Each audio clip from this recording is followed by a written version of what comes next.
Pois aqui vamos em 31 de outubro, né?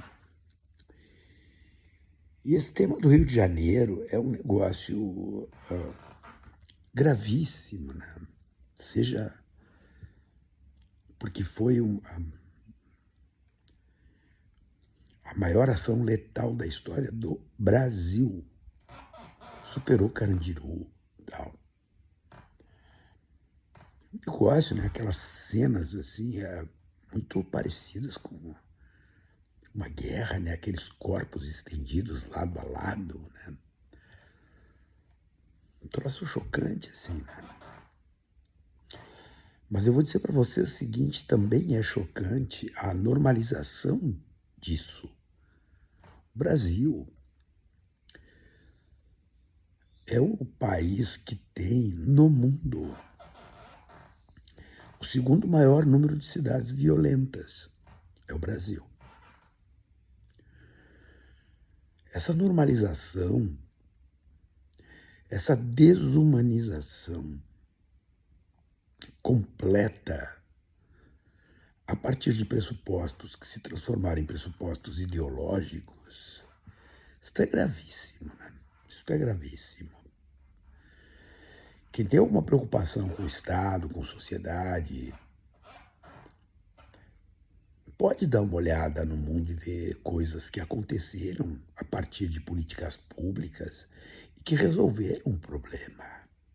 Nova York, quando eles criaram a política de tolerância zero não é matar todo mundo, sai matando, não. Tolerância zero é mostrar que o crime não será admitido, mas mostrar que o Estado pode entregar para comunidades necessitadas e conflagradas políticas públicas que as organizem. Nova York fez assim.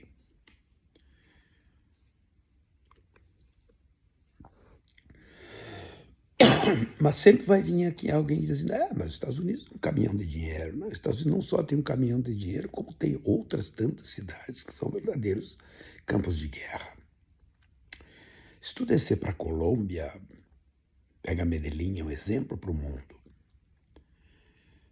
Os caras viviam em guerra direta por conta de narcotráfico, etc. e tal, e resolveram o problema. Como é que resolveram o problema? Políticas públicas. Levaram o Estado para dentro das comunidades, entregaram serviços públicos.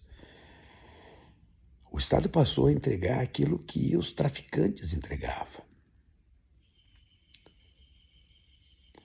Quando tu olha os caras se jactando da tática usada, cara, para quem tem um mínimo de sensibilidade, os caras fizeram um pelotão de fuzilamento. Montaram ali na mata o que eles chamaram o Muro do Bope e criaram uma condição de fuga por aquele espaço. E naquele espaço, bom, tá aí para ver aqueles corpos todos. Só na mata ali foram 70 corpos mais que foram resgatados. Eu ouvi uma repórter da Globo, uma repórter de quase 40 anos de profissão, dizendo que de manhã entrou na mata com a comunidade e não tinha um policial lá dentro. Nenhum. Mas por que deveria ter policiais lá dentro? Porque a lei diz que deveriam, que os locais onde os fatos acontecem devem permanecer isolados para que a peritagem pudesse se realizar. Assim é a lei. Mas não bastasse isso, os corpos primeiros levados para a rua, perfilados no meio da rua, depois levados ao IML e a polícia do Rio de Janeiro não permitiu que a Defensoria Pública tivesse acesso aos corpos. Por quê? Por quê? Muitos repórteres, e que não são comunistas, e não são não sei o quê, e não são não sei das quantas, disseram que há sinais evidentes de execução. Sempre vai ter um imbecil que vai dizer, gosta de bandido. Não é disso que eu estou falando. Eu estou falando de uma naturalização da violência praticada pelo Estado que está acontecendo lá naquelas comunidades, mas que depois de amanhã pode acontecer aqui do nosso lado. Vejo que no Rio de Janeiro já não é mais no morro que as coisas acontecem. O crime desceu para os bairros. O Rio de Janeiro ficou interditado durante um dia inteiro, todo o Rio de Janeiro. Experimentem ir lá no Alemão, na Penha, e vejam se não estão lá ainda os bandidos comandando aquele espaço, porque ao que tudo indica, a estratégia não foi a da ocupação de espaço, portanto, não foi a de devolução daqueles lugares para aquelas comunidades, não. A estratégia foi uma estratégia de execução. E quando tu vê o governador falar, ele diz isso. A operação mais letal da história do Brasil superou o Carandiru, gente. Nós não podemos normalizar isso. Isso é gravíssimo. Começarmos a tratar isso com normalidade. Mais os bandidos. Cara, a Defensoria Pública do Rio de Janeiro foi ao Supremo Tribunal Federal porque quer fazer as perícias.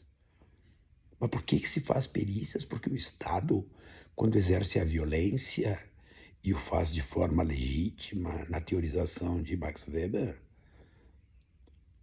tem um requisito para o uso da violência que se chama proporcionalidade. E isso é feito em defesa da sociedade contra o Estado que arma pessoas para defendê-lo. Por isso que os requisitos de proporcionalidade são fundamentais. Não é atacar a polícia, não é dizer que são isso, são aquilo. Em que pese às vezes a gente acha que são mesmo isso e aquilo. As milícias no Rio de Janeiro continuam livres, leves, soltas, com seus políticos de estimação, e isso sem atacar a política. Não vamos esquecer, Flávio Bolsonaro.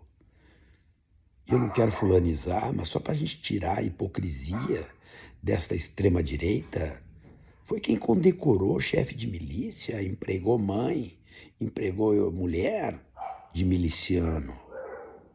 Tu tem que parar com essa fala hipócrita. Ontem se reuniram no Rio de Janeiro, aquele Jorginho Melo, Zema, Caiado, coisa. E sabe o que eles fizeram? O consórcio da paz. Cara, olha a palavra que os golpistas adoram usar: liberdade. Tentam um golpe de Estado em nome da liberdade, fazem um consórcio da paz, exaltando a matança de 120 e tantas pessoas.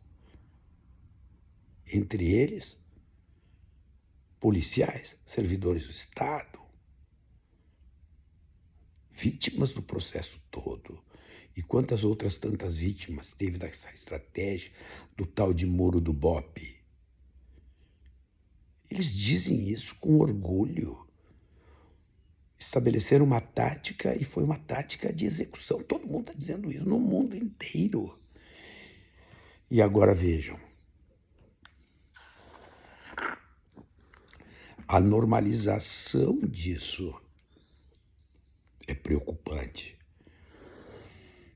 Enquanto isso acontece, formas civilizadas, eficientes, que já foram vistas em outros lugares do planeta, são abandonadas. Evidente. Isso é da condição humana.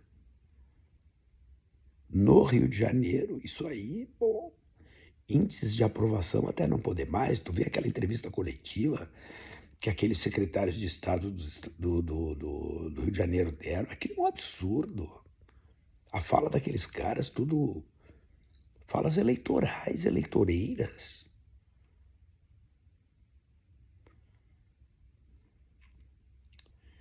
Vejam o que é aquilo. E outra, vejam que é o Rio de Janeiro, com a sequência de governadores presos. E vamos terminando aqui para ver como não é má vontade coisa nenhuma. Esses caras estão lá no Rio de Janeiro, governando o Rio de Janeiro desde 2019. Sim, e aí? É assim que se resolve as coisas? Não, gente. Você tem que pensar sobre isso, faz parte das nossas vidas. das nossas construções.